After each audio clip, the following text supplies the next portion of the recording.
और कोयले की कमर्शियल माइनिंग को लेकर राज्य में सियासत गर्मा गई है। राज्य सरकार के द्वारा नीलामी के खिलाफ सुप्रीम कोर्ट का दरवाजा खटखटाने पर बीजेपी ने सवाल खड़े किए हैं। बीजेपी विधायक दल के नेता बाबूलाल मरांडी ने कहा है कि कोल ब्लॉक की नीलामी से राशि राज्य सरकार को ही मिलती है, लिहाजा राज्य सरकार उस पैसे को विस्थापितों के पुनर्वास और रोजगार पर खर्च कर सकती है। उन्होंने सीएजी के रिपोर्ट का हवाला देते हुए कहा कि कोल ब्लॉक्स की नीलामी से लाभहीन होगा, साथ ही कोयले की लूट भी खत्म हो जाएगी।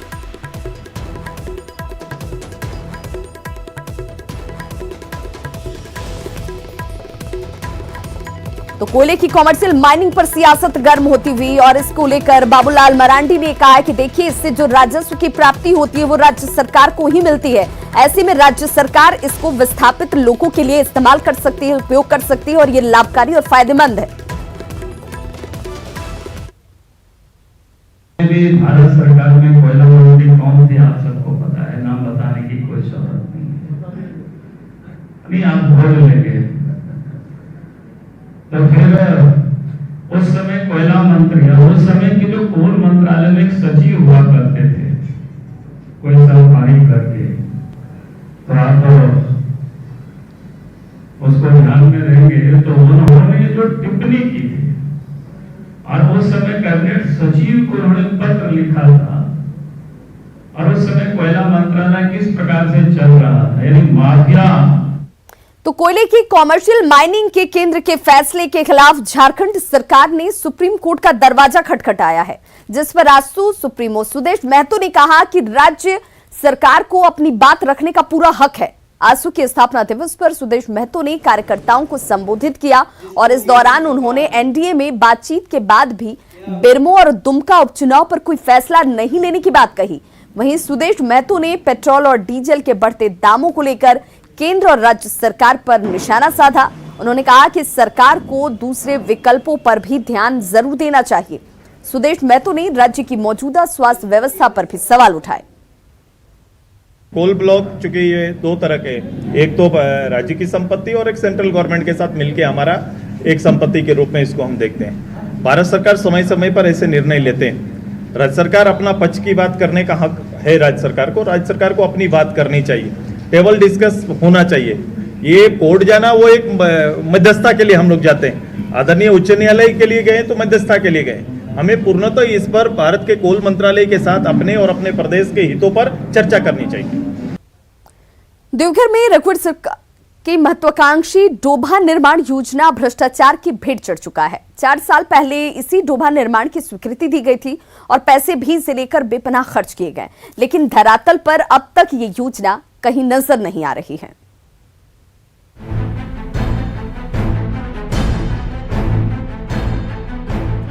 बाबानगरी देवघर में डोभा निर्माण में बड़े पैमाने पर गड़बड़ी सामने आई है।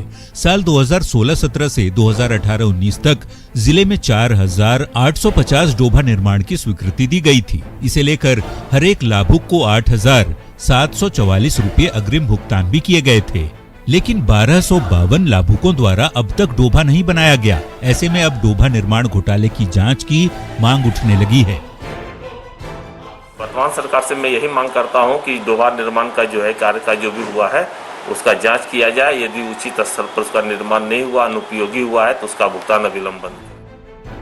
वहीं अग्रिम राशि की रिकवरी अब विभाग के लिए सिरदर्द साबित हो रहा है। ऐसे लाभुकों को विभाग की ओर से राशि लौटाने की नोटिस जारी कर कानूनी कार्रवाई की चेतावनी दी जा रही है। प्रखंड विकास पदाधिकारी से पत्राचार कर अंतिम प्रतिवेदन मांगा जा रहा है। जो शेष जो बचे 1252, उसमें से बहुत सारे लाभुकों द्वारा सूचना प्राप्त है बीओ द्वारा जो अधूरा डोभा का निर्माण किए, जिस कारण वो बिल उसका जमा नहीं कर रहे हैं। पठारी क्षेत्र होने के कारण झारखंड में वर्षा का पानी रोकने के नाम पर जल छाजन जैसी योजनाओं पर पहले भी बड़ी राशि खर्च की जा चुकी है। वहीं अब डोभा निर्माण में भी गड़बड़ी से कई सवाल उठने लगे हैं। ऋतुराज सिन्हा, न्यूज़ 18, देवघर। देश में एक तरफ हर दिन कोरोना को लेकर के रिकॉर्ड टूट रहे हैं। कोरोना मरीजों की संख्या में लगातार इजाफा हो रहा है। बावजूद इसके लोगों में मानो कोरोना का खौफ कम होता जा रहा है। वजह इसके पीछे लोगों की मजबूरी भी हो सकती है, एक जगह से दूसरी जगह जाना और रोजगार के लिए दूसरे प्रदेशों का रुख करना। धनबाद जंक्शन पर टिकट कटाने के लिए लोगों की ये भीड़ आप देखिए कोरोना के कम होते खौफ की ओर साफ इशारा कर रही है। संवाददाता दिलीप ने लोगों से बात कर इसका जायजा भी लिया। देश में भले ही कोरोना को लेकर के खतरे बढ़ रहे हैं, कोरोना का संक्रमण बढ़ रहा है, नए नए मरीज रिपोर्ट आने के बाद पुष्टि हो रही है मरीजों की, लेकिन उसके बावजूद भी लोगों में कोरोना को लेकर के पहले जैसा खौफ नहीं रहा है। अनलॉक 1 के तहत लोग घर से निकल रहे हैं, अपने गंतव्य स्थान तक जा रहे हैं, ट्रेनों की भी आवागमन शुरू हो गई और कई लोग ट्रेन से अपने दूसरी जगह आना जाना शुरू कर दिए। और इस वक्त हम धनबाद जंक्शन पे हैं और ये रिजर्वेशन काउंटर है। आप देख सकते हैं किस तरह से लोगों की भीड़ लगी हुई है यहाँ पे। हालांकि लोग सोशल डिस्टेंसिंग का पालन करते हुए टिकट ले रहे हैं। आप बताएंगे कहाँ के लिए टिकट कटवा रहे हैं? नई दिल्ली के लिए। नई दिल्ली जी। तो क्या कोरोना को लेकर के जो खौफ था वो ख़त्म हो गया? अभी तो ख़त्म पूरी तरह से नहीं हुआ भैया। हाँ, अभी भी जो है कोरोना की वजह से जो खौफ बना हुआ है, लोग सोशल डिस्टेंसिंग का पालन कर रहे हैं। अभी ख़त्म होने में कुछ समय और लगेगा। क्या वहीं रहते हैं, कुछ काम से जा रहे हैं? नहीं, हम नहीं, जब मेरी मैडम जा रही हैं। हम जा रहे हैं जी। तो कोरोना का खौफ पूरी तरीके से ख़त्म नहीं हुआ है, लेकिन ज़रूरी काम है और जो लोग यहाँ से बाहर में रह रहे हैं वहाँ जाने की वो तैयारी कर रहे हैं। और यही वजह है कि लगातार ट्रेन का टिकट का रिजर्वेशन हो रहा है और ट्रेन चल रही है और अब अपने घर या फिर दिल्ली की ओर लोग प्रस्थान कर रहे हैं। कई लोग जोधपुर जा रहे हैं और कई लोग उधर से वापस आ रहे हैं। तो जिस तरह से कोरोना का पांव पसारा था और एक महामारी का रूप ले लिया था, लोगों के अंदर अब कोरोना को लेकर के जो भय था वो धीरे धीरे खत्म होता जा रहा है। दिलीप कुमार, न्यूज़ 18, धनबाद। लोहनगरी जमशेदपुर में कोरोना के बढ़ते मरीजों की संख्या को देखते हुए जिला प्रशासन ने सख्ती फिर से बढ़ा दी है। डीसी के निर्देश पर चेकिंग पॉइंट्स पर नए नियम लगा दिए गए हैं, यानी कि अब राज्य के दूसरे जिले या फिर दूसरे राज्यों से लोहनगरी में एंट्री से पहले लोगों को चेकिंग पॉइंट पर ही जांच कराना अनिवार्य कर दिया गया है। जांच के बाद भी इन लोगों को क्वारंटाइन सेंटर में रहना अनिवार्य किया गया है। चेकिंग पॉइंट पर मौजूद रंजीत कुमार ओझा ने हालात का जायजा लिया। तमाम जानकारी यहां पर किस तरीके से वो लेते नजर आए। लोहनगरी जमशेदपुर के तमाम चेकिंग पॉइंट पर अब नया आदेश जारी किया गया है और क्या है आदेश, हम आपको यहाँ के अधिकारी जो डिप्यूट हैं उनसे जानकारी लेंगे और साथ ही यहाँ ये बताएंगे कि जो भी लोग बाहर से आ रहे हैं उनको किस तरह की व्यवस्था दी जा रही है। हमारे साथ यहाँ मजिस्ट्रेट हैं, वही बताएंगे। सर, ये बताइए कि किस तरह की व्यवस्था है और क्या गाइडलाइन नया आया? पहले तो यहाँ पे एंट्री होता था, अभी कल से यानी 22 तारीख से जैसे हम लोग यहाँ से लोयला स्कूल भेज देते थे, जिसका TMH में व्यवस्था नहीं है उसको लोयला स्कूल भेजा जाता था। अभी लोयला स्कूल से उठ कर के टेबल यहाँ भी आ गया है और यहीं से सारा व्यवस्था हो रहा है। जैसे बाहर से लोग आ रहे हैं दिल्ली, बॉम्बे या विदेश से, तो उनको क्वारंटीन सेंटर भेजा जा रहा है। जैसे जो चाह रहा है कि स्कूल में रहें, जहाँ बनाया गया है सरकार की तरफ से वहाँ रहें, नहीं तो अपना पेमेंट करके होटल में भी व्यवस्था किया गया है।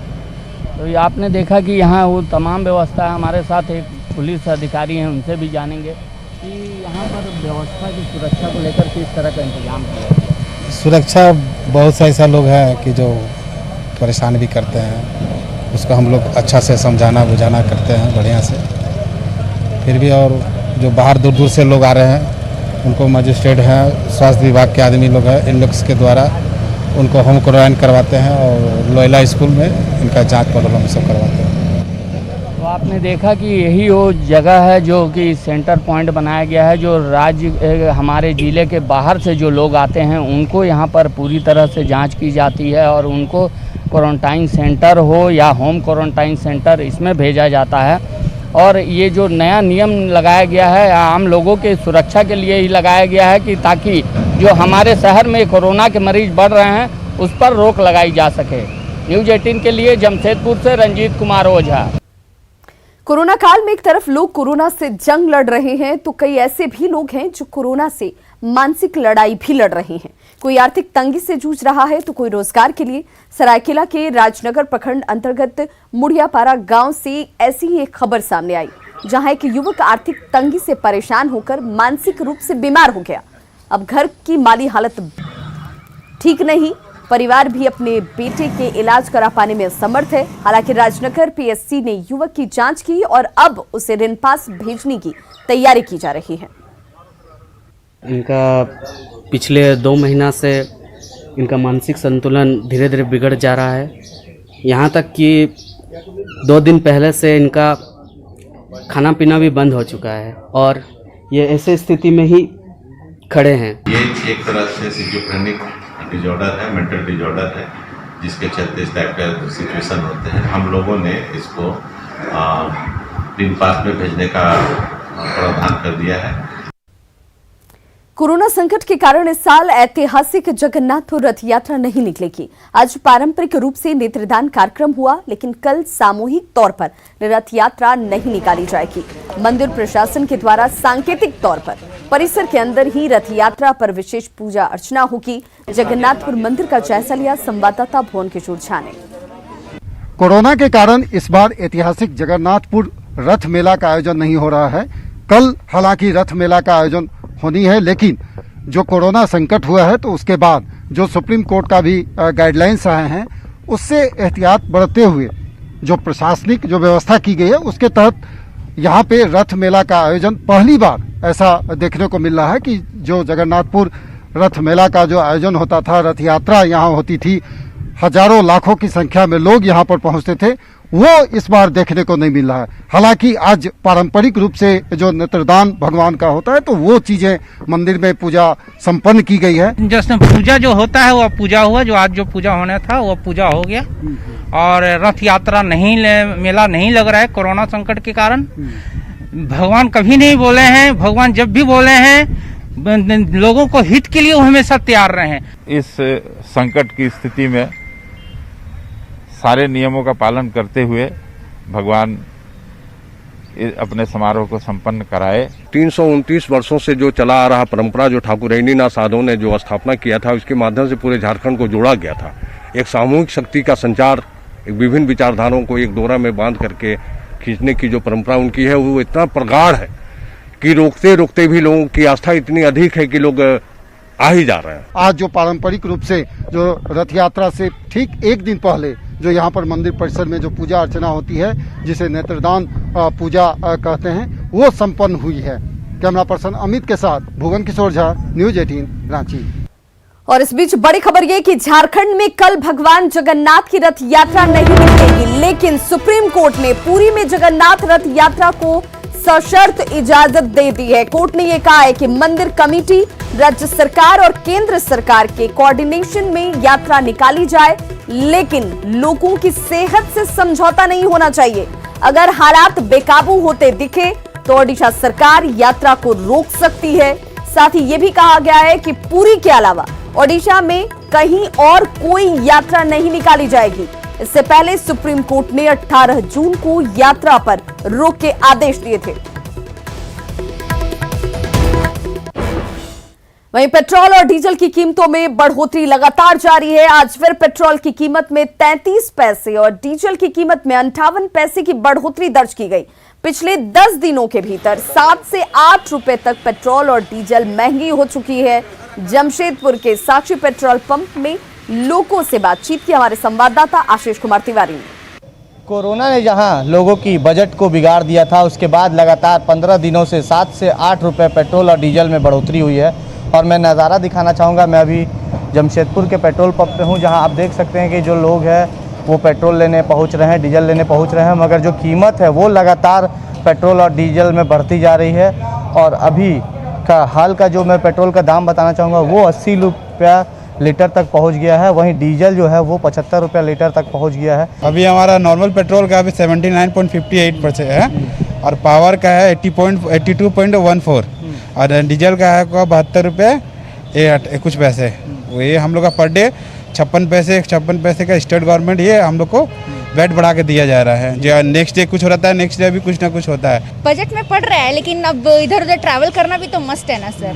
नहीं करेंगे तो कमाएंगे नहीं तो कैसे होगा। लोगों का यही कहना है कि पेट्रोल और ये जो डीजल की दाम बढ़ रही है उसमें कमी होनी चाहिए, क्योंकि लोगों का जो बजट है वो कहीं ना कहीं बिगड़ता दिख रहा है। इस तरह के पेट्रोल और डीजल के दाम जो कीमती बढ़ रहे हैं। न्यूज़ 18 के लिए जमशेदपुर से आशीष कुमार तिवारी। लोहरदगा में अनलॉक 1.0 के दौरान कपड़े, जूते और मॉल्स को खोलने की रियायत मिल चुकी है, लेकिन कोरोना से इस जंग में कई नियमों का पालन करना दुकानदार और खरीदार को भी अनिवार्य कर दिया गया है। दुकानों में एंट्री से पहले ग्राहकों की थर्मल स्क्रीनिंग की जा रही है।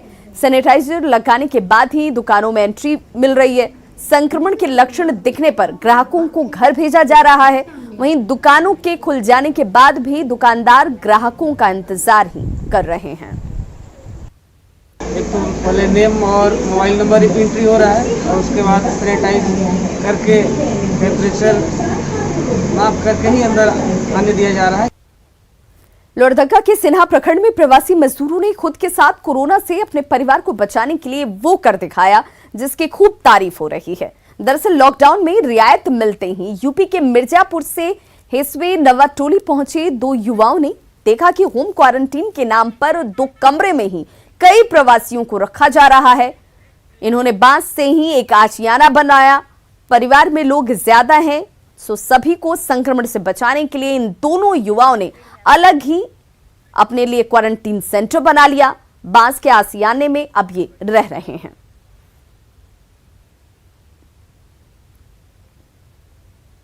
हम लोग ज़्यादा परिवार होते हैं, इसीलिए हम लोग अपना साइड में रहते हैं। इसमें बना के हैं। अभी बाबा बोले थे तो बाबा इसको बना दिया है। 2 दिन में तैयार करके हम लोग इसी में रहने के लिए अभी बोला गया है 14 दिन। हम लोग मिर्जापुर से आए हैं, सूट को आए हैं। हम लोग आने के बाद से नाम इलाज करवाए, उसके बाद घर घुसे, घर भी नहीं घुसे, यहाँ तैयार कर रहे थे 6-7 मिल के।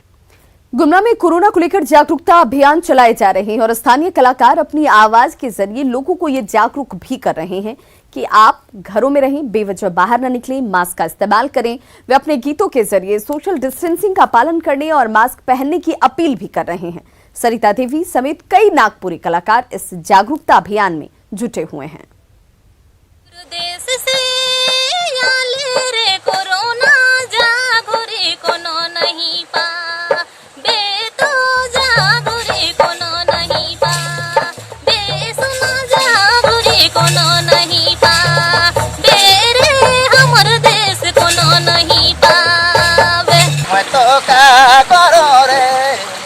बढ़ी जाते महामारी कोरोना बीमारी, मैं तो का करो रे, मैं तो का करो रे।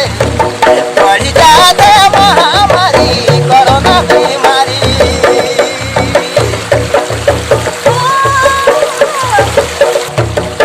कतना पीटल थारी, कतना पीटल थारी, कतना चल देला गाड़ी। गाड़ी पानी उतारे,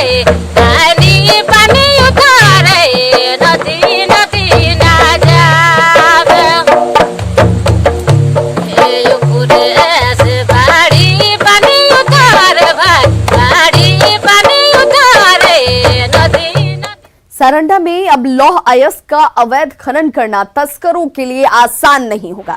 लौह अयस्क का अवैध उत्खनन करने वाले माफियाओं और तस्करों के मंसूबे पर पानी फेरने के लिए टास्क फोर्स के साथ साथ वन विभाग की टीम भी अब बेहद सक्रिय हो गई है।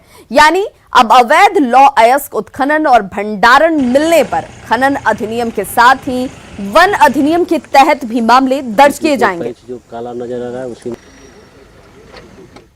क्या लोग सक्रिय होंगे तो हम लोग उनसे पहले ज़्यादा सक्रिय हैं। किसी भी स्थिति में सारंडा में अवैध माइनिंग बिल्कुल नहीं किया जाएगा, क्योंकि हमारे जो चेक नाका है, हाथी चेक नाका, उससे होके सभी गाड़ियाँ जाती हैं। हमारे वनरक्षी दिन रात वहाँ पे मौजूद हैं। हमका आज में कल ऑक्शन होने वाला है और हमारे फॉरेस्ट ऑफिस जो हैं उसी सभी माइनिंग एरिया के आसपास ही हैं, जहाँ थोड़ा प्रैक्टिकली भी अवैध माइनिंग करना अब माफियाओं के लिए भी कठिन होगा। तो खबरों का सिलसिला लगातार जारी है। आप देखते रहिए न्यूज़ 18 बिहार झारखंड।